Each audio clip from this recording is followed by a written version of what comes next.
Hello everyone, welcome back to Coachify. आज हम discuss करने वाले हैं राजस्थान के पॉलिटी के बारे में। जो भी इंपॉर्टेंट टर्म्स है, जो भी इंपॉर्टेंट अपॉइंटमेंट्स है, वो सारी चीज़ें हम आज के सेशन में डिस्कस करने वाले हैं। तो आपको आज का सेशन बिल्कुल भी स्किप नहीं करना है, कंप्लीट एंड तक देखना होगा, क्योंकि इसमें पॉलिटी से रिलेटेड जो भी क्वेश्चन पूछे जा सकते हैं वो सारे मैंने कवर अप करने की कोशिश की है। उसी के साथ साथ आपको काफ़ी सारी एडिशनल इन्फॉर्मेशन भी मिलेगी, तो आपको इस सेशन कहीं पर भी स्किप नहीं करना है, पूरा कंप्लीट एंड तक के देखना है। जो भी इन्फॉर्मेशन आपको एडिशनल मिलेगी वो आपको याद करनी है, और ये सारी जितनी भी आज हम टर्म्स पढ़ेंगे, जो भी अपॉइंटमेंट्स पढ़ेंगे, जो भी चीज़ें मैं आपको बताऊंगी, वो सारी आपको बिफोर एग्जाम याद हो जानी चाहिए। तो स्टार्ट करते हैं सेशन को। स्टार्ट करने से पहले मैं ये बताना चाहती हूँ कि आज हम क्या देखेंगे। सबसे पहले हम देखेंगे administration and governance in Rajasthan, मतलब कि राजस्थान की स्टेट पॉलिटी में governor, chief minister, council of ministers, then legislature in Rajasthan, जो भी विधानसभा है उसमें क्या है, कैसा इस्टेब्लिशमेंट हुआ, कौन अभी करंट में है, कौन फर्स्ट अपॉइंटमेंट थी, बहुत सारी चीज़ें आपको पता चलने वाली है। उसके बाद राजस्थान का जुडिशरी देखेंगे, मतलब कि हाई कोर्ट का देखेंगे हम। हाई कोर्ट के बारे में, राजस्थान के हाई कोर्ट के बारे में इंफॉर्मेशन डिस्कस करेंगे। सुप्रीम कोर्ट के बारे में इंफॉर्मेशन डिस्कस करेंगे, किस तरह फॉर्मेशन हुआ, कौन से बेंचेस है, वो सारी चीज़ें हम डिस्कस करेंगे। इसके बाद आता है constitution, statutory and executive bodies in Rajasthan. तो कॉन्स्टिट्यूशन में हम आरपीएससी देखेंगे, एडवोकेट जनरल देखेंगे, फिर then human right commission, information commission, Lokayukta, women commission. ठीक है, ये सारी चीज़ें हम आज के सेशन में डिस्कस करने वाले हैं। और आपको अगर ये सारी चीज़ें ऑल इन ऑल आपको एक ही सेशन में मिल रही है, अगर आप 10 सेशन देखोगे तो आप अगर यूट्यूब पे देखते हो आपको काफ़ी सारे वीडियोज़ देखेंगे राजस्थान के पॉलिटी के, बट मैंने बहुत ही शॉर्ट में ये सेशन को लाया है और सारी चीज़ें कवर करने की कोशिश की है। जिस तरीके से आपको एग्जाम में क्वेश्चन पूछे जा सकते हैं वो सारी चीज़ें मैंने इसमें लाई है। तो आपको ये कंप्लीट सेशन देखना होगा जिसमें आपको सारी चीज़ें एक ही साथ में पता चल जाएगी। तो स्टार्ट करते हैं सेशन को और देखते हैं आज का हमारा सबसे पहला क्वेश्चन। तो आज का हमारा सबसे पहला क्वेश्चन होगा, who appoints governor of India and what is the term period of governor. Governor को कौन अपॉइंट करता है और गवर्नर का कितना टर्म पीरियड होता है, ये हमें बताना है। सो आंसर हो जाएगा हमारा ऑप्शन ए, प्रेसिडेंट जो है वो गवर्नर को अपॉइंट करता है और इसका जो टेन्योर होता है, जो टर्म पीरियड होता है, वो 5 ईयर्स का होता है। राजस्थान के जो करंट गवर्नर है वो है कालराज मिश्रा, जो कि 22nd गवर्नर है। इनको अपॉइंट करते हैं प्रेसिडेंट ऑफ इंडिया 5 साल के लिए। और ये जो गवर्नर, मतलब ये जो गवर्नर की जो पोस्ट आई थी, इसका फॉर्मेशन कब हुआ था? 30 मई 1949 को हुआ था।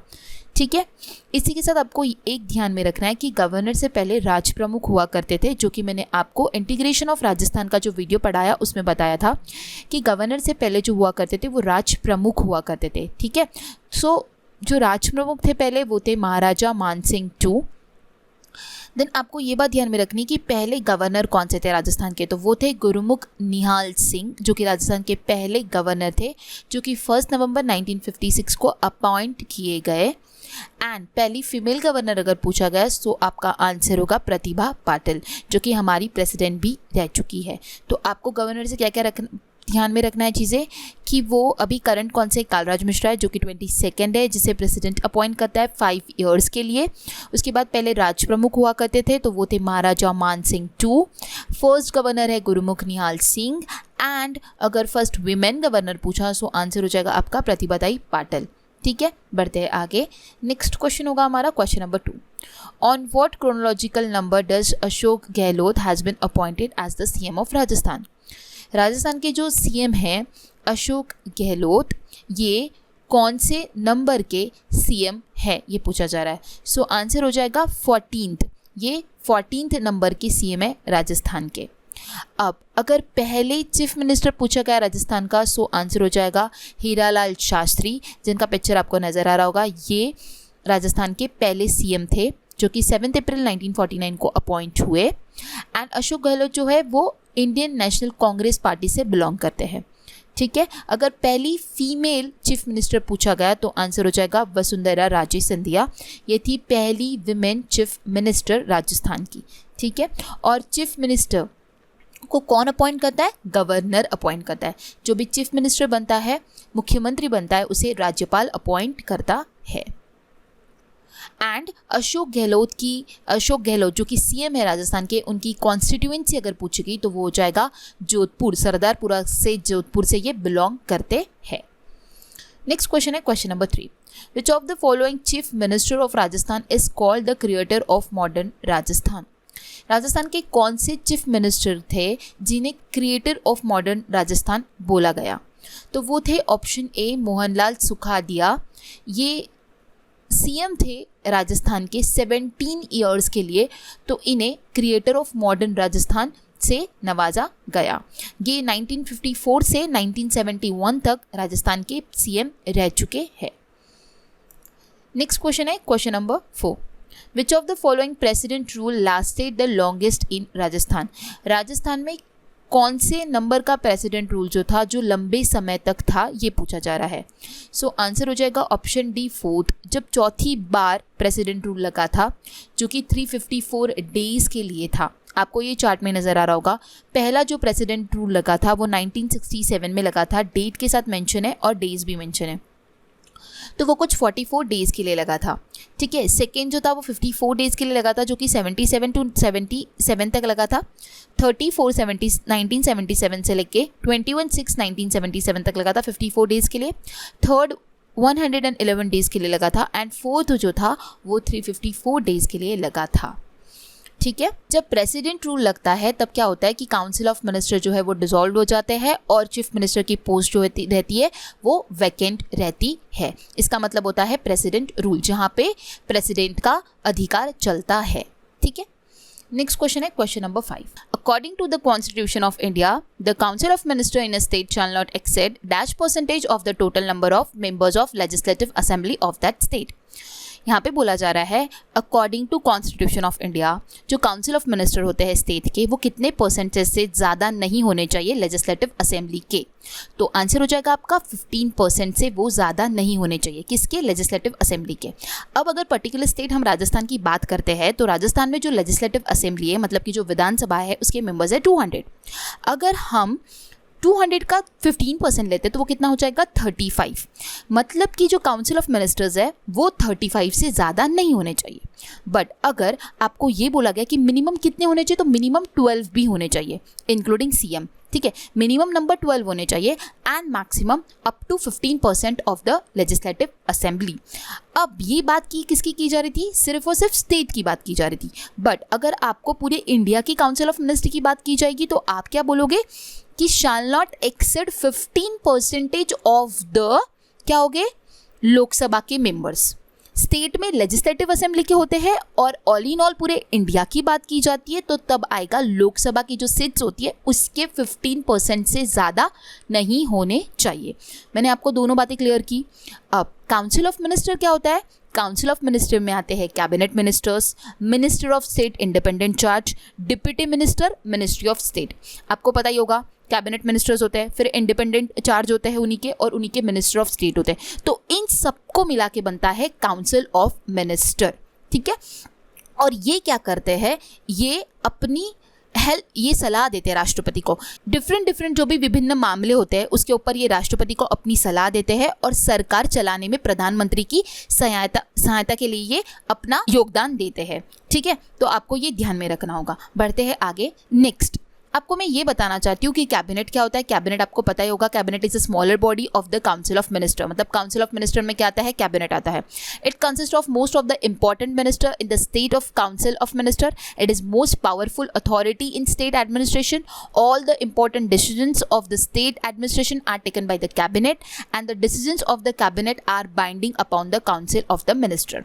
कैबिनेट आपको पता ही होगा कि स्टेट के लिए कैबिनेट बहुत इंपॉर्टेंट है, बिकॉज जो भी डिसीजंस होते हैं वो सारी कैबिनेट लेती है, और कैबिनेट को जो भी डिसीजंस लेना है उसमें कौन मदद करता है? काउंसिल ऑफ मिनिस्टर मदद करता है। जैसे कि मैंने भी आपको बताया, जो भी डिसीजंस लेना है उसमें जो हेल्प करते हैं वो काउंसिल ऑफ मिनिस्टर करते हैं। मतलब डिफरेंट जो मिनिस्टर होते हैं, ऊपर के पद के, नीचे के पद के, सब अपने अपने ओपिनियंस रखते हैं एंड उस ओपिनियंस को एक फाइनल उसका डिसीजन लेने का काम कौन करता है? कैबिनेट करता है उस स्टेट का। ठीक है, अब कैबिनेट कमेटी बनाई गई थी। जिस कैबिनेट को काम करने के लिए बनाई जाती है अलग अलग कमेटीज, तो उसको बोला जाता है कैबिनेट कमेटी। अपने यहाँ पे दो टाइप की कमेटीज है। स्टैंडिंग कैबिनेट कमेटी जो कि एक परमानेंट कमेटी है, and ad hoc cabinet committee जो कि एक टेम्पररी कमेटी है। ठीक है, तो ये था about cabinet and council of minister. I hope आपको सारी चीज़ें समझ आई होगी। ठीक है, अब बढ़ते हैं हम हमारे नेक्स्ट क्वेश्चन की ओर। Question number 6, which of the following comprise the state legislature of the Rajasthan.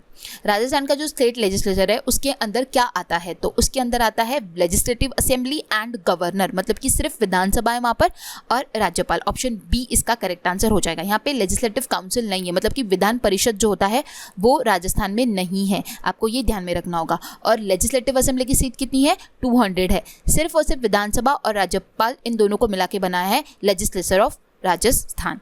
ठीक है, अब हम इसमें ये डिस्कस करेंगे कि जो राजस्थान की जो लेजिस्लेटिव असेंबली है उसकी सारी इन्फॉर्मेशन, वहाँ पे कौन स्पीकर है, वहाँ पे कौन सीएम है, सारी चीज़ें मैं आपके साथ डिस्कस करूँगी। तो ये है 15th लेजिस्लेटिव असेंबली, मतलब ये 15वीं विधानसभा जो है राजस्थान की, उसमें क्या क्या चीज़ें हैं। ये यूनिकैमरल है, क्यों? क्योंकि यहाँ पे सिर्फ और सिर्फ क्या है, विधानसभा है, यहाँ पे विधान परिषद है क्या, नहीं, इसलिए ये क्या है, यूनिकैमरल। इसका जो टर्म लिमिट होता है ये 5 years का होता है। उसके बाद जो स्पीकर है लेजिस्लेटिव असेंबली के, जो स्पीकर है वो है चंद्र प्रकाश जोशी, जो कि 2019 में अपॉइंट हुए थे। ये इंडियन नेशनल कांग्रेस पार्टी से बिलोंग करते हैं। देन आते हैं चीफ मिनिस्टर, जो कि आपको पता है अशोक गहलोत है, ये भी कांग्रेस पार्टी से बिलोंग करते हैं, ये 14th वे चीफ मिनिस्टर है। देन है लीडर ऑफ अपोजिशन, वो है गुलाब चंद कटारिया, जो कि बीजेपी से बिलोंग करते हैं, ये है leader of the opposition. And deputy leader of the opposition कौन है, राजेंद्र सिंह राठौर, जो कि अगेन बीजेपी से बिलोंग करते हैं, तो ये अपोजिशन पार्टी के लिए बिलोंग करते हैं। टोटल लेजिस्लेटिव असेंबली की सीट्स कितनी है, 200 है। ठीक है, और इनका जो मीटिंग प्लेस होता है जहाँ पे ये लोग मीटिंग करते हैं वो है विधान भवन, जो कि जयपुर राजस्थान में। तो आपको ये चार्ट बहुत ही ज़्यादा इंपॉर्टेंट है, आपको कुछ भी पूछा जा सकता है कि लेजिस्लेटिव असेंबली के स्पीकर कौन है, सीएम आपको पता है, लीडर ऑफ अपोजिशन पूछा जा सकता है, या फिर deputy leader of the opposition पूछा जा सकता है। तो आपको ये सारी चीज़ें याद में रखनी होगी।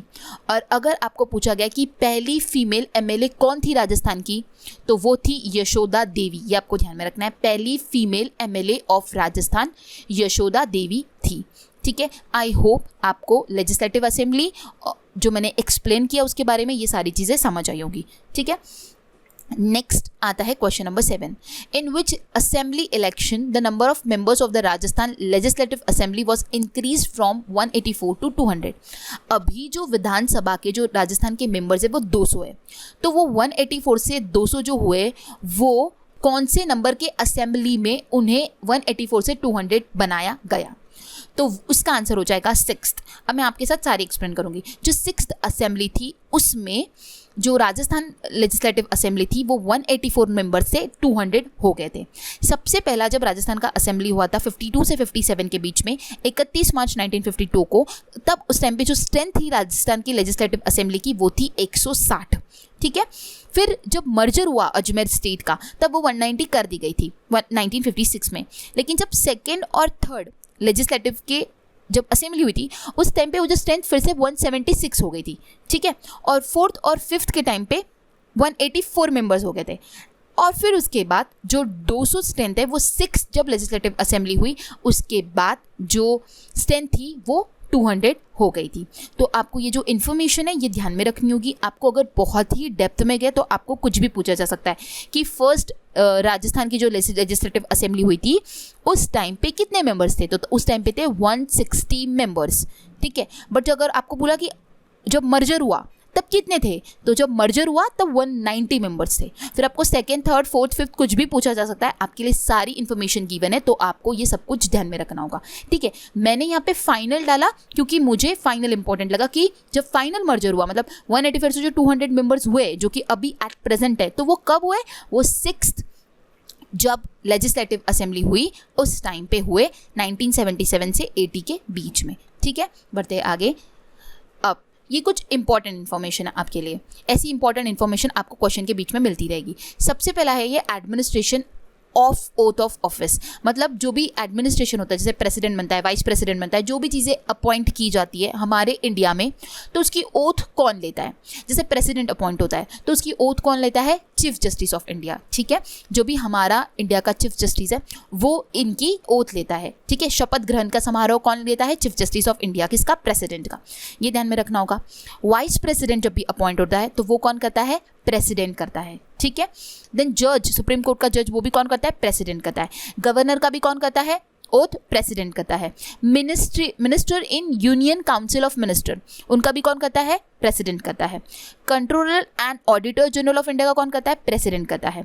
मेंबर ऑफ पार्लियामेंट का कौन करता है? प्रेसिडेंट करता है। आपको इतना समझ आएगा कि जो भी सेंट्रल लेवल पे अपॉइंट होते हैं, आपको इसमें से इतना समझ आया होगा कि जो भी सेंट्रल लेवल पे अपॉइंट होते हैं उन सब का जो भी ओथ सेरेमनी होता है वो प्रेसिडेंट द्वारा होता है, और जो भी स्टेट लेवल पे होते हैं उनका होता है गवर्नर द्वारा। जैसे कि member of legislature of the state, minister in the state of council of the minister and जज ऑफ द हाई कोर्ट, ये सारा क्या है? स्टेट लेवल पे पक करते हैं, तो इनका कौन करता है? गवर्नर करता है। बहुत बार क्वेश्चन ऐसे पूछे जाते हैं और बहुत सारी बातें कुछ बच्चों को, कुछ स्टूडेंट्स को नहीं क्लियर होती है, तो मैंने आपका बेसिक भी यहाँ पे कवर अप करा है, तो आपको ये सारी चीज़ें पता होनी चाहिए। बहुत बार क्वेश्चन ऐसा भी पूछा जाता है कि कौन ओथ लेता है, और हमें बेसिक चीज़ें कभी कभार बहुत कंफ्यूज होती है, तो आपका यहाँ पे क्लियर हो जाता है। आपको ये ध्यान में रखना है, जो भी सेंट्रल लेवल की अपॉइंटमेंट है वो सारी प्रेसिडेंट करता है, और जो भी स्टेट लेवल की होती है वो गवर्नर करता है, और सिर्फ प्रेसिडेंट का जो है वो चीफ जस्टिस ऑफ इंडिया करता है। ठीक है, आई होप आपको ये जो चार्ट है वो समझ आया होगा। ये सारी चीज़ें आपको ध्यान में रखनी होगी। बढ़ते हैं आगे। नेक्स्ट क्वेश्चन है question number 8। Who was the first high court जज ऑफ राजस्थान? राजस्थान के हाई कोर्ट जज का पहला जज कौन था, ये पूछा जा रहा है। तो आंसर हो जाएगा ऑप्शन सी, कमल कांत वर्मा। ये थे राजस्थान का जो हाई कोर्ट का जो जज थे, ये सबसे पहले जज अपॉइंट हुए थे, कमल कांत वर्मा। एग्जाम में क्या होता है, एक तो फर्स्ट पूछा जाता है, या फिर फर्स्ट फीमेल पूछा जाता है, या फिर करंट पूछा जाता है। तो ये तीन चीज़ें हमें पता होनी बहुत ही ज़्यादा ज़रूरी है कि करंट में कौन है, फर्स्ट फीमेल कौन बनी थी, और वेरी फर्स्ट जो भी होती है प्लेस, उस पर वेरी फर्स्ट अपॉइंटमेंट किसकी थी। अगर आप ये तीन चीज़ें ध्यान में रखोगे तो इसके अलावा अपॉइंटमेंट नहीं पूछी जाती है। तो जितनी भी मेन पोजीशंस होती है उसकी आप ये तीन चीज़ें ध्यान में रखकर जाओगे तो आपके जो भी क्वेश्चंस अपॉइंटमेंट रिलेटेड आएंगे तो आपके वो निकल जाएंगे। ठीक है, और अगर ये पूछा गया कि लॉन्गेस्ट सर्विंग हाई कोर्ट जज राजस्थान के कौन थे, तो वो थे कैलाशनाथ वांचो। कैलाशनाथ वांचो जो थे वो राजस्थान के लॉन्गेस्ट सर्विंग हाई कोर्ट के जज थे। नेक्स्ट क्वेश्चन है question number 9। The Rajasthan high court was established on. अब राजस्थान का हाई कोर्ट जो था वो कब एस्टैब्लिश्ड हुआ, ये पूछा जा रहा है। तो आंसर हो जाएगा 29 अगस्त 1949। कब हुआ? 29 अगस्त 1949। ऑप्शन ए इसका करेक्ट आंसर हो जाएगा। ठीक है, अब इसके नीचे आपको कुछ की पॉइंट्स नजर आ रहे होंगे। पहले क्या था कि 5 हाई कोर्ट्स थे राजस्थान स्टेट में, Jodhpur, Jaipur, Bikaner, high court of former Rajasthan and Matsya union. तो ये 5 हुआ करते थे। उसके बाद क्या हुआ कि 1949 में जो राजस्थान हाई कोर्ट ऑर्डिनेंस है, उन्होंने ये जो डिफरेंट जो हाई कोर्ट हुआ करते थे उन्होंने उसको क्या कर दिया, खारिज कर दिया गया, और ऐसा बोला गया कि एंटायर स्टेट में एक ही मतलब सिंगल हाई कोर्ट होना चाहिए। तो फिर 1949 में राजस्थान में जयपुर में इनॉग्रेट किया गया बाय जो राज प्रमुख थे महाराजा सवाई मानसिंह। इन्होंने 29 अगस्त 1949 को जयपुर में जो राजस्थान में हाई कोर्ट एक हाई कोर्ट जो है वो इनॉग्रेट किया गया। और फिर उसके बाद 1956 में क्या हुआ, इंटीग्रेशन ऑफ राजस्थान हुआ, और फिर उसके बाद वो जो हाई कोर्ट था वो जोधपुर के बेंच में उसे कन्वर्ट कर दिया गया, मूव कर दिया गया by the recommendation of the Satyanarayan Rao committee. ठीक है, तो एक बार आप ये रीड कर लोगे तो एग्जैक्टली आपको और इन्फॉर्मेशन पता चल जाएगी कि कैसे क्या क्या हुआ। ठीक है, बढ़ते हैं आगे। अब हाई कोर्ट के बारे में इन्फॉर्मेशन मैंने आपके साथ डिस्कस की है। तो ये राजस्थान का जो हाई कोर्ट है ये कब एस्टैब्लिश हुआ, अभी हमने देखा 29 अगस्त 1949 को। अभी जो प्रिंसिपल सीट है, जैसे मैंने अभी आपको बताया कि जयपुर में इनॉग्रेट किया गया था, लेकिन सत्यनारायण राव की कमेटी ने उसे क्या किया था, मूव्ड कर दिया था जोधपुर में। ठीक है, तो प्रिंसिपल सीट जो है हाई कोर्ट की वो कहाँ पर है, जोधपुर राजस्थान में, लेकिन सर्किट बेंच जो है वो कहाँ पे है, जयपुर में। ये आपको ध्यान में रखना होगा। पहले 5 हुआ करते थे बट फिर उसको खारिज कर दिया गया, फिर उसको सिंगल एक ही बनाया गया जो कि जयपुर में इनॉग्रेट किया गया था, एंड फिर उसको सत्यनारायण राव कमेटी ने उसे मूव कर दिया था जोधपुर में। तो प्रिंसिपल सीट जो होगी वो जोधपुर में होगी एंड सर्किट बेंच जो होगा वो जयपुर में होगा। ठीक है, फिर जज की जो टर्म होती है वो कितने साल तक होता है, 62 ईयर्स तक। मतलब जब वो 62 ईयर्स का होता है वो उनका रिटायरमेंट एज होता है। और नंबर ऑफ पोजीशंस कितनी है, 50 है। 38 कितनी है, परमानेंट है, और 12 कितनी है, एडिशनल है। ये ध्यान में रखना होगा। और चीफ जस्टिस, ये एक इंपॉर्टेंट है। करंट जो चीफ जस्टिस है राजस्थान के वो है इंद्रजीत महांती। इंद्रजीत महांती जो है वो 37th वहाँ के करंट चीफ जस्टिस है। ये आपको ध्यान में रखना होगा। ये था important about high court and chief justice of Rajasthan. ठीक है, ये सारी चीज़ें हमने डिस्कस कर ली। अब हम बढ़ते हैं आगे। Who was the current advocate general of Rajasthan? Rajasthan के एडवोकेट जनरल कौन है करंट में? तो वो है महेंद्र सिंह सिंघवी। ये जो है ये करंट एडवोकेट जनरल है राजस्थान के। ठीक है, और अगर पहले एडवोकेट जनरल पूछा गया तो आंसर हो जाएगा जेसी कासलीवाल जो थे वो पहले एडवोकेट जनरल थे राजस्थान के। नेक्स्ट बात आती है सबमिशन ऑफ रेजिग्नेशंस। मतलब कभी कभार क्या होता है कि जो ये इतनी अपॉइंटमेंट्स जो होती है, कुछ president, vice president, prime minister, इन्हें रेजिग्नेशन देना होता है। तो ये अपना रेजिग्नेशन किसे देते हैं ये भी पता होना इंपॉर्टेंट है, क्योंकि इससे रिलेटेड भी एग्जाम में क्वेश्चन पूछा जाता है। तो ये कैसा होता है ये मैं आपके साथ अभी डिस्कस करती हूँ। सबसे पहले अगर प्रेसिडेंट को रेजिग्नेशन देना होगा तो वो किसे देगा? वो वाइस प्रेसिडेंट को देगा। ठीक है, अगर उसको अपने पद से हटना है, उसे रेजिग्नेशन लेना है, तो वो क्या करेगा? वाइस प्रेसिडेंट को जाके रेजिग्नेशन लेटर देगा। देन अगर वाइस प्रेसिडेंट को जाना है तो वो किसके पास जाएगा? प्रेसिडेंट के पास जाएगा। उसके बाद प्राइम मिनिस्टर, जज of the court, governor and high court के जज, ये सारे लोग प्रेसिडेंट के पास अपना रेजिग्नेशन देंगे। ठीक है, उसके बाद जो लोकसभा का जो स्पीकर होता है वो deputy speaker of the Lok Sabha को अपना रेजिग्नेशन देता है। उसके बाद deputy chairman of council of state, वो किसे देते हैं? चेयरमैन को देते हैं, खुद के चेयरमैन को देते हैं। Then member of house of parliament किसे देती है? Chairman of the upper house और the speaker of lower house. मतलब जो स्पीकर होता है, जो चेयरमैन होता है, जैसे अगर अभी लोकसभा के जो स्पीकर है वो है ओम बिरला जी, अगर वहाँ का कोई मेंबर को रेजिग्नेशन देना है तो वो किसे देंगे? ओम बिरला जी को देंगे। उसी तरह लोअर हाउस क्या होता है? राज्यसभा होता है। अगर राज्यसभा के मेंबर को किसी को देना है तो वो किसे देंगे? एम वेंकैया नायडू जी को देंगे। तो उसका जो स्पीकर होता है, जो चेयरमैन होता है, वो पर्टिकुलर हाउस का, उसको वो रेजिग्नेशन देते हैं। मतलब कि ऑल इन ऑल क्या होता है, उस जिस भी पोजीशन पे होता है उसका जो लीडर होता है उसको वो देते हैं। ठीक है, chairman of legislative council of state, तो वो किसे देगा? डिप्टी चेयरमैन को देगा। वो किसे देगा? डिप्टी चेयरमैन को देगा। Deputy chairman of the legislative council of state किसे देगा? चेयरमैन को देगा। Then member of public service commission, ये किसे देंगे? प्रेसिडेंट को देंगे। तो आपको ये बातें ध्यान में रखनी कि जब प्रेसिडेंट को देना होता है रेजिग्नेशन तो वो वाइस प्रेसिडेंट को देता है। उसके अलावा vice president, prime minister, supreme court का जज, गवर्नर और हाई कोर्ट का जज, वो किसे देता है? प्रेसिडेंट को देता है। लोकसभा का स्पीकर डिप्टी लोकसभा के स्पीकर को देता है। ठीक है, फिर deputy chairman of the council of state किसे देता है? चेयरमैन को देता है, उसी के चेयरमैन को देता है। फिर member of house of parliament किसे देता है? उसके जो चेयरमैन होते हैं राज्यसभा के, या फिर वो राज्यसभा के चेयरमैन है तो राज्यसभा के चेयरमैन को देगा, और लोकसभा का चेयरमैन लोकसभा का मेंबर है तो वो लोकसभा के चेयरमैन को देगा। ठीक है, ये बात ध्यान में रखनी होगी। ठीक है, उसके बाद स्पीकर ऑफ असेंबली, तो वो डिप्टी स्पीकर ऑफ असेंबली को देगा। डिप्टी स्पीकर है तो वो क्या करेगा? स्पीकर ऑफ असेंबली को देगा। तो ये चार आपको क्या करना है? याद करना होगा। ठीक है, ऐसे क्वेश्चंस एग्जाम में पूछे जाते हैं और हम चाहते हैं कि हमारी जो स्टडी हो वो कंप्लीट स्टडी हो, उसमें कुछ भी चीज़ ना छूटे। कैसा भी क्वेश्चन पूछे तो हमें उसका आंसर आना चाहिए। और आपके नॉलेज के लिए भी ये बहुत ही ज़्यादा इंपॉर्टेंट है कि हमें बेसिक चीज़ें पता होनी ज़रूरी है। इसलिए आपको ये बातें, आपको ये चार्ट जो है वो एक बार देख लेना होगा। ठीक है, इसमें जो भी इंपॉर्टेंट पोस्ट है वो मैंने सारी कवर अप की है, और वो रेजिग्नेशन किसे देते हैं ये भी कवर अप की है। ठीक है, बढ़ते हैं आगे। नेक्स्ट क्वेश्चन होगा question number 11। Which of the following district does not come under the jurisdiction of the Jodhpur bench of the Rajasthan High Court? अब राजस्थान का जो जोधपुर बेंच है उसमें इनमें से कौन सा डिस्ट्रिक्ट जो है वो उसके अंदर नहीं आता है? सो आंसर हो जाएगा ऑप्शन ए झुंझुनू। झुंझुनू जो है वो जयपुर के अंदर आता है, वो जोधपुर के अंदर नहीं आता है।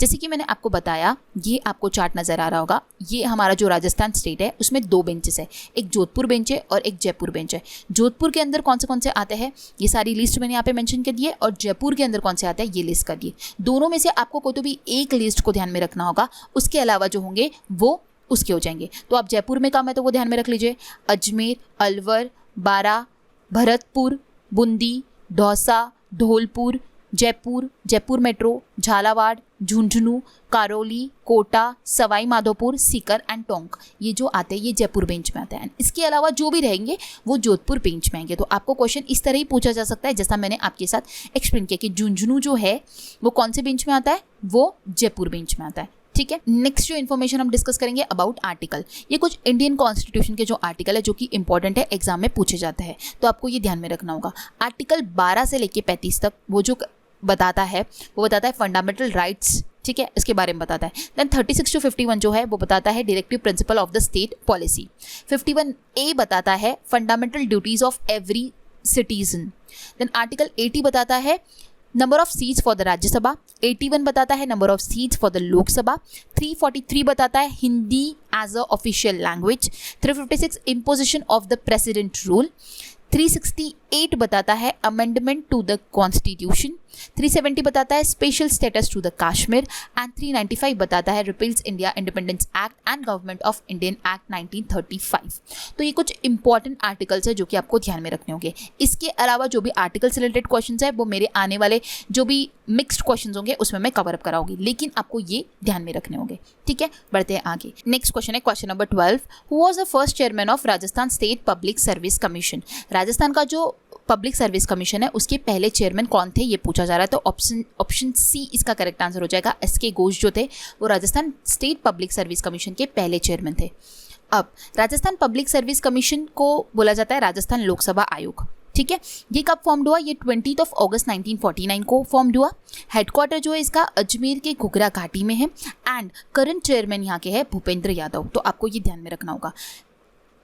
आरपीएससी क्या है? जैसे यूपीएससी होता है, यूपीएससी एग्जाम कंडक्ट करवाता है सेंट्रल लेवल पे, उसी तरह आरपीएससी क्या होता है? स्टेट लेवल पे एग्जाम कंडक्ट करवाता है, उन्हीं के गवर्नमेंट ऑफिसेस में एम्प्लॉयज़ को वो रिक्रूट करता है। बढ़ते हैं आगे। नेक्स्ट क्वेश्चन होगा question number 13। Where is the public service commission of Rajasthan located. अभी मैंने प्रीवियस चार्ट में ही बताया आपको कि आरपीएससी का जो हेडक्वार्टर है मतलब वो कहाँ पर है? आरपीएससी है अजमेर में, अजमेर की घुघरा घाटी में है आरपीएससी। ठीक है, और आपको बताया मैंने आरपीएससी क्या करता है और की पॉइंट्स में आप पढ़ ही सकते हो। ठीक है, नेक्स्ट क्वेश्चन है question number 14। Rajasthan state human right commission is comprised of. Rajasthan का जो ह्यूमन राइट कमीशन है मतलब मानव अधिकार आयोग जो है वो उसमें क्या क्या आता है? तो आंसर हो जाएगा आपका option C, 1 chairman and 2 members. एक चेयरमैन होता है और 2 मेंबर्स होते हैं। ठीक है, अभी अगर ह्यूमन राइट कमीशन के चेयरमैन पूछा जाएगा तो वो है जी.के. व्यास और मेंबर है वहाँ पे 2, महेश गोयल एंड जस्टिस श्री महेश चंद्र शर्मा। तो आपको ये ध्यान में रखना है कि ह्यूमन राइट कमीशन जो है इसमें 3 मेंबर्स होते हैं। एक चेयरपर्सन होता है मतलब एक चेयरमैन होता है और 2 मेंबर्स होते हैं। ठीक है, ये बात आपको ध्यान में रखनी है। और चेयरमैन जो है वो जी.के. व्यास है और मेंबर है महेश गोयल एंड जस्टिस श्री महेश चंद्र शर्मा। ये क्या है? उनके 2 मेंबर्स है। ठीक है, ये होता है मानव अधिकार आयोग। नेक्स्ट क्वेश्चन है question number 15। Who amongst these was not a chairperson of the Rajasthan state human right commission. इनमें से कौन से चेयरपर्सन जो है जो कि Rajasthan state human right commission के चेयरपर्सन नहीं है? तो आंसर हो जाएगा आपका option A, justice Premchand Jain. Justice Premchand Jain जो है वो राजस्थान के स्टेट ह्यूमन राइट कमीशन के चेयरपर्सन नहीं रह चुके हैं। बाकी रिमेनिंग अगर आप देखते हो एन.के. जैन, सागर अहमद एंड कांता भटनागर, ये तीनों जो लोग हैं ये ह्यूमन राइट कमीशन के चेयरपर्सन रह चुके हैं। ठीक है, जिसका ये चार्ट में आपको नजर आ रहा होगा। ठीक है, और जी.के. व्यास जो है इन्हें अभी रिसेंटली अपॉइंट किया गया है। ये बहुत ही ज़्यादा इंपॉर्टेंट है। ये करंट राजस्थान के ह्यूमन राइट कमीशन के चेयरपर्सन है जो कि जनवरी में अपॉइंट हुए जी.के. व्यास, जो कि 13 साल तक राजस्थान के हाईकोर्ट के जज रह चुके हैं। ठीक है, अब आपको मैं राजस्थान का, जैसे अभी हमने क्या पढ़ा, ह्यूमन राइट कमीशन पढ़ा, उसी तरह राजस्थान में क्या है? स्टेट इलेक्शन कमिश्नर है, विमेन कमिश्नर है एंड इन्फॉर्मेशन कमिश्नर है। तो हम ये 3 चीज़ें देखेंगे। अब राजस्थान के जो स्टेट इलेक्शन कमिश्नर है वो पहले कमिश्नर कौन से है? अमर सिंह राठौड़। ये आपको यहाँ पे नजर आ रहा होगा। स्टेट इलेक्शन कमिश्नर मतलब क्या होता है? राज्य निर्वाचन आयोग। ठीक है, तो यहाँ के जो सबसे पहले कमिश्नर थे वो थे अमर सिंह राठौड़। ठीक है, और ये जो स्टेट इलेक्शन कमीशन है ये राजस्थान में कब लाया गया? ये जुलाई 1994 में लाया गया under the article of 243K of the constitution of India. ठीक है, और इसकी जो करंट हेड है, अगर करंट पूछा गया कि करंट राजस्थान के स्टेट इलेक्शन कमिश्नर कौन है तो वो है प्रेम सिंह मेहरा। ये है राजस्थान के स्टेट इलेक्शन कमिश्नर अभी के। ठीक है, ये आपको ध्यान में रखना होगा।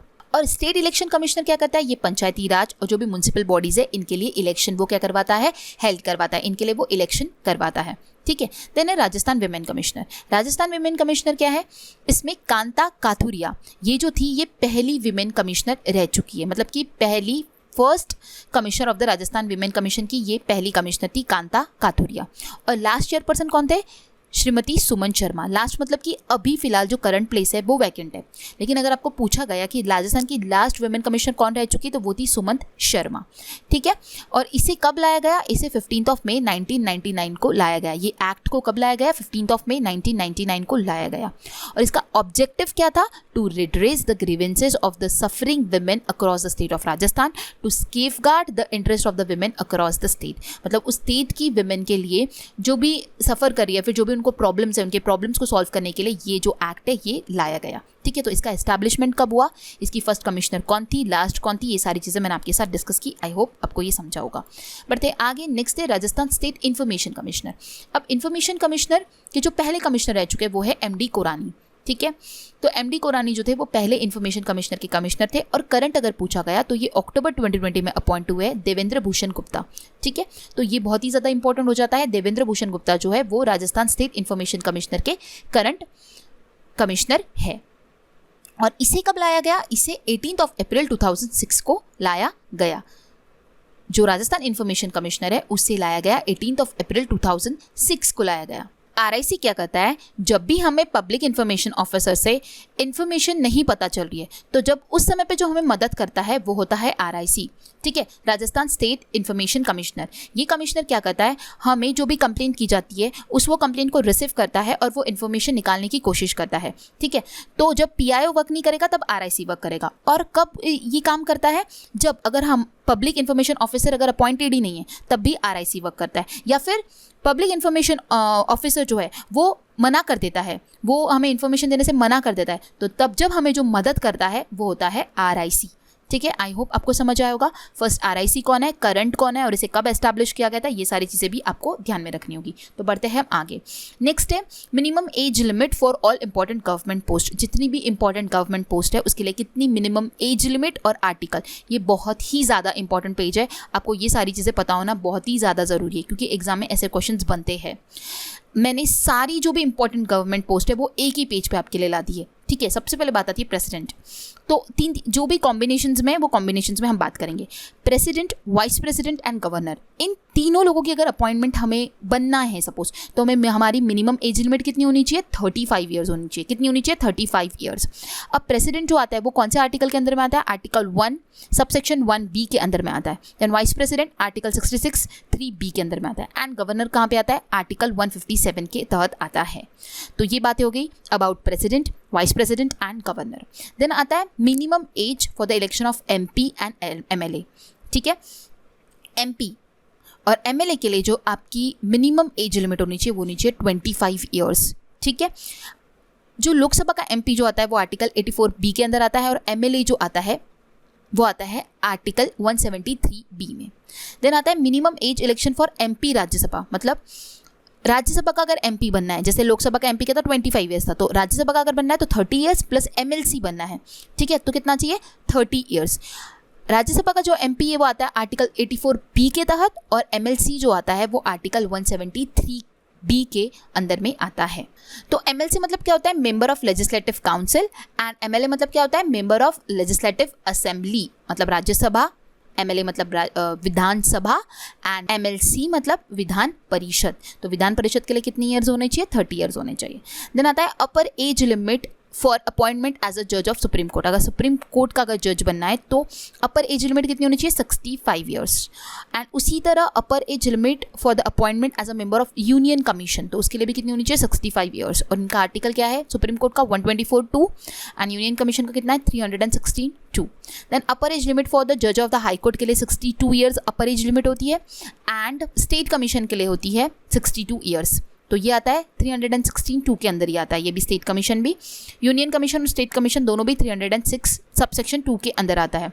और हाई कोर्ट जो आता है वो आर्टिकल 217(1) के अंदर आता है। Then minimum age election for the member of panchayat.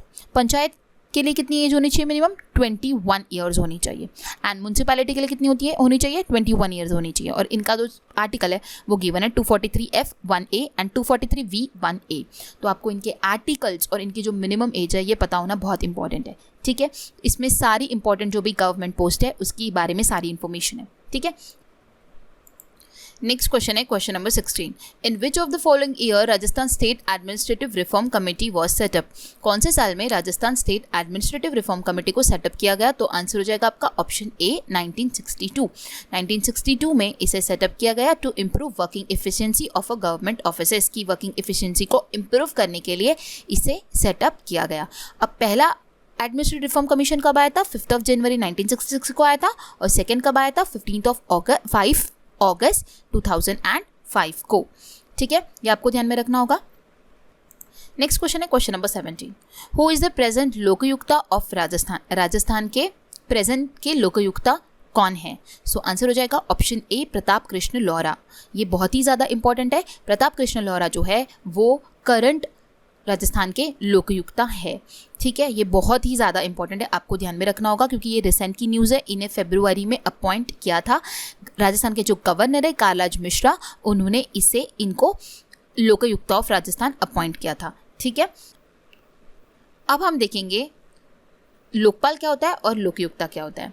The Lokpal is the central governing body that inquire into allegations of corruption against certain important public functionaries including the prime minister, cabinet ministers and member of parliament. Lokpal क्या करता है? Central level पे work करता है। जो भी prime minister या फिर जो भी बड़ी बड़ी पोस्ट होती है, जैसे कि कैबिनेट मिनिस्टर की हुई, मेंबर ऑफ पार्लियामेंट की हुई, इनके ऊपर जो भी करप्शन के मतलब कि जो भी एलिगेशंस लगते हैं, वो लोगों की जो शिकायतें होती है उन पर ये जांच करता है और वो लोगों की जो शिकायतें होती है उसका वो त्वरित निवारण का काम इसे सौंपा जाता है। तो लोकपाल क्या करता है? सेंट्रल लेवल पे वर्क करता है, मतलब कि जो बड़े बड़े पोस्ट जैसे कि prime minister, cabinet minister and member of parliament.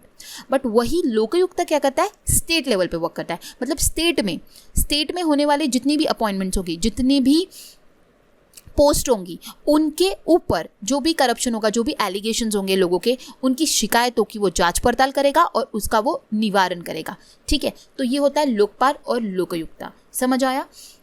और जो सबसे पहले लोकपाल थे हमारे इंडिया के, जो वो थे पिनाकी चंद्र घोष, जो कि 2019 में अपॉइंट किए गए हैं।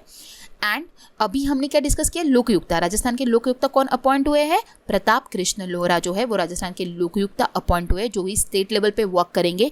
जो भी स्टेट लेवल में जितनी भी अपॉइंटमेंट्स है, जो भी हेड्स है, उनके ऊपर ये जो भी एलिगेशंस लगते हैं उस एलिगेशंस की ये जांच पड़ताल करते हैं और उसका जो है सोल्यूशन निकालते हैं। इसी कौन रिकमेंड किया? ARC ने, एडमिनिस्ट्रेटिव रिफॉर्म कमेटी जो होती है उसने ये 2 स्पेशल अथॉरिटीज़ को क्या किया है? रिकमेंड किया, लोकपाल और लोकयुक्ता को। ठीक है, अब ARC ने रिकमेंड किया ये 2 पोस्ट के बारे में। उसके बाद क्या हुआ? 1973 में राजस्थान में लोकयुक्ता और उपर लोकयुक्ता ऑर्डिनेंस जो है वो पास किया गया और उसे फिर वो कब से आया? तो वो आया Feb 3, 1973 में उस बिल को पास किया गया। उसके बाद मार्च 26, 1973 में गवर्नर के एक्सेप्टेंस पे ये जो एक्ट है ये स्टेट में लाया गया और ID दुआ जो थे वो पहले राजस्थान स्टेट के लोकयुक्ता अपॉइंट हुए। ठीक है, तो आपको ये ध्यान में रखना है यहाँ से कि ID दुआ जो है वो पहले लोकयुक्ता है राजस्थान के। एंड अभी जो करंट है वो है प्रताप कृष्ण लोहरा। ठीक है, बढ़ते हैं आगे। नेक्स्ट क्वेश्चन है question number 18। Who is the chairperson of the 4th finance commission of Rajasthan? Rajasthan का जो 4th फाइनेंस कमीशन है उसके चेयरपर्सन कौन थे? तो आंसर हो जाएगा आपका ऑप्शन बी, BD काला। BD काला जो है वो 4th फाइनेंस कमीशन के चेयरपर्सन थे, तो ऑप्शन बी करेक्ट हो जाएगा। इसके साथ ये जो चार्ट है आपको, इस चार्ट में आपको 1st, 2nd, 3rd, 4th, 5th and 6th मतलब अभी तक की जितनी भी कमीशंस हुए उसके सारे चेयरपर्सन्स गिवन है। सबसे पहले के जो कमीशन चेयरपर्सन थे वो थे कृष्ण कुमार गोयल, जो कि इंपॉर्टेंट है, आपको ध्यान में रखना होगा। एंड लास्ट जो भी 6th फाइनेंस कमीशन हुआ जिसके 12 अप्रैल को अभी अभी रिसेंट में अपॉइंट हुए वो है प्रद्युमन सिंह। तो आपको 1st और 6th भी ध्यान में रखना होगा। ठीक है, 6 जो है वो प्रद्युमन सिंह है एंड 1st जो है वो कृष्ण कुमार गोयल है। ये 2 आपके लिए काफी ज्यादा इंपॉर्टेंट है, तो ये 2 आप चेयरपर्सन जो है फाइनेंस कमीशन के ध्यान में रखोगे। अब स्टेट फाइनेंस कमीशन क्या करता है? रिव्यू करता है सारी फाइनेंशियल पोजीशन की, जो कि पंचायत, स्टेट के अंदर जो भी पंचायत होता है उसके अंदर की जो भी फाइनेंशियल पोजीशन होती है उसको वो रिव्यू करता है और उसके बारे में वो रिकमेंडेशन देता है गवर्नर को, about tax, about duties, about toll tax, ये सारी चीजें। तो आपको ये आई होप समझ आया होगा। ठीक है, नेक्स्ट क्वेश्चन है question number 19। In which of the following year Rajasthan state government setup a Rajasthan financial corporation? Rajasthan financial corporation को कौन से साल में सेटअप किया गया? तो आंसर हो जाएगा ऑप्शन सी, 1955 को इसे सेटअप किया गया। ये क्या करता है? ये फाइनेंस प्रोवाइड करता है small and medium scale enterprises को और इसे 1955 में सेटअप किया गया। ठीक है, इस कॉर्पोरेशन में 37 ब्रांचेस आती है, 5 सब ऑफिसेज आते हैं। ठीक है, और इसका जो हेडक्वार्टर है वो जयपुर में है। नेक्स्ट क्वेश्चन है question number 20। The Rajasthan State Finance Commission setup for Panchayat is mentioned under the which article of the Constitution? जो स्टेट फाइनेंस कमीशन है वो कौन से आर्टिकल के तहत आता है, तो वो आता है आर्टिकल 253I के तहत आता है। ठीक है, नेक्स्ट क्वेश्चन है question number 21, in which of the following district of Rajasthan the panchayat raj system was introduce first. कौन सा राजस्थान का जो डिस्ट्रिक्ट है जहाँ पे सबसे पहले पंचायत राज सिस्टम को इंट्रोड्यूस किया गया, तो वो हो जाएगा नागौर डिस्ट्रिक्ट। नागौर डिस्ट्रिक्ट में 1959 में राजस्थान में सबसे पहले पंचायत राज सिस्टम को एस्टैब्लिश किया गया।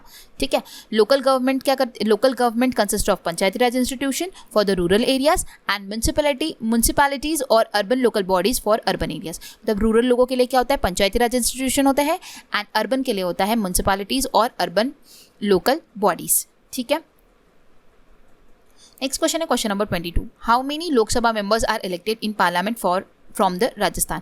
राजस्थान में लोकसभा के लिए कितने मेंबर्स को इलेक्ट किया जाता है, तो आंसर हो जाएगा ऑप्शन ए 25। राजस्थान में जो लोकसभा की सीट्स है वो 25 है और राज्यसभा की जो सीट है वो 10 है। तो आपको ये ध्यान में रखना होगा कि राजस्थान में लोकसभा सीट्स 25 है और राज्यसभा जो है वो 10 है, काफ़ी ज़्यादा इंपॉर्टेंट है। ठीक है, बढ़ते हैं आगे। अब लास्ट में हम डिस्कस करने वाले हैं schedules of Indian constitution. Indian constitution में कितने शेड्यूल्स है और कौन से शेड्यूल में क्या क्या बताया गया है। तो फर्स्ट शेड्यूल में क्या है, लिस्ट जो भी मैंने हाईलाइट की है वो चीज़ें आपको ध्यान में रखनी होगी।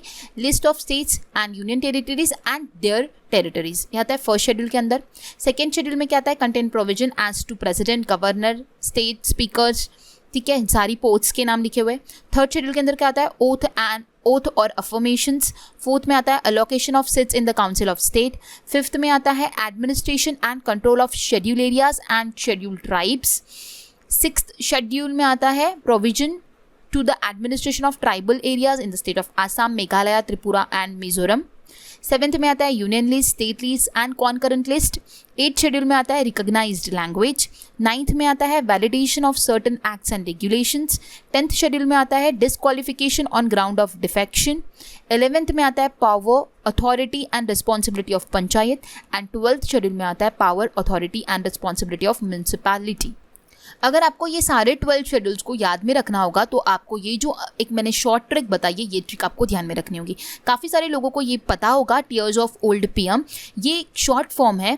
ठीक है, जो भी चीज़ें हो रही है ना 12 शेड्यूल में, जैसे मैंने हाईलाइट किया था, उसका भी शॉर्ट फॉर्म और भी बनाया गया है। जैसे कि टी से आता है टेरिटरीज, ई से आता है एम्यूलमेंट्स, ए से आता है अफर्मेशन, आर से आता है राज्यसभा, एस से आता है शेड्यूल एरियाज, देन ओ से आता है other schedule areas of, F से आता है फेडरल स्ट्रक्चर, ओ से आता है ऑफिशियल लैंग्वेज, एल से आता है लैंड रिफॉर्म्स, डी से आता है डिफेक्शन, पी से आता है पंचायत और एम से आता है म्यूनसिपैलिटीज़। तो ये सारे शॉर्ट फॉर्म्स है। अगर आपको शेड्यूल पूछे गए तो आपको ये बातें पता होनी इंपॉर्टेंट है। जैसे आपको पंचायत का पूछा जा सकता है तो आप tears of old PM, PM में पी कौन से नंबर पे आ रहा है, 11th नंबर में आ रहा है, तो वो कौन सा हो जाएगा, 11th शेड्यूल हो जाएगा।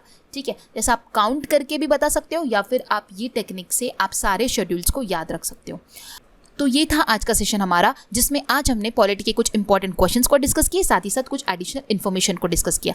आई होप आपको सारी चीज़ें समझ आई होगी। अगर आपको कुछ भी डाउट आता है तो आप कमेंट बॉक्स में कमेंट कर सकते हो। अगर आपको आज का सेशन पसंद आया तो वीडियो को लाइक करना है, अपने ज़्यादा से ज़्यादा फ्रेंड्स के साथ शेयर करना है, चैनल को सब्सक्राइब करना है, साथ ही साथ बेल बटन को प्रेस करना है ताकि जब भी नेक्स्ट वीडियो है तो उसकी नोटिफिकेशन आपको सबसे पहले मिले। So guys, thanks for watching and have a nice day.